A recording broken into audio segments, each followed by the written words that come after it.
ভারতের সঙ্গে দূরত্ব কমছে, বরফ গলতে শুরু করেছে দুই দেশের ক্রিকেটে। বিসিবি এখন ব্যস্ত নতুন এক মিশন নিয়ে, লক্ষ্য একটাই, সম্পর্ক উন্নয়ন। বিসিবি এরই মধ্যে ভারতকে চিঠি দিয়েছে, নিয়মিত যোগাযোগ রাখছেন ক্রিকেট অফিসের চেয়ারম্যান নাজমুল আবেদিন ফাহিম।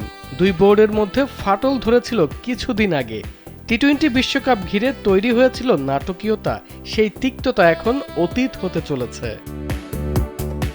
বিসিবির মূল লক্ষ্য স্থগিত সিরিজ। 2025 সালে ভারতের বাংলাদেশ সফর স্থগিত হয়েছিল। বিসিবি চায় এবছরই সেই সিরিজ মাঠে গড়াক। বার্ষিক সূচিতে এই সিরিজকে সবচেয়ে বেশি গুরুত্ব দেওয়া হয়েছে। সামনে বড় চ্যালেঞ্জ 2026 সালের এশিয়া কাপ। এই আসরের আয়োজক বাংলাদেশ। টুর্নামেন্ট সফল করতে ভারতের সমর্থন খুবই প্রয়োজন। নারী ক্রিকেটেও দুদেশ যৌথভাবে কাজ করছে। বিসিবি কর্মকর্তারা বলছেন, সম্পর্ক কিছুটা খারাপ হয়েছিল, তবে তা এখন মেরামতের চেষ্টা চলছে। ক্রিকেট কূটনীতিতে সফল হলে দেশের মাঠে আবার দেখা যাবে ভারত বাংলাদেশ লড়াই। ভক্তরা এখন নতুন সূচির অপেক্ষায়।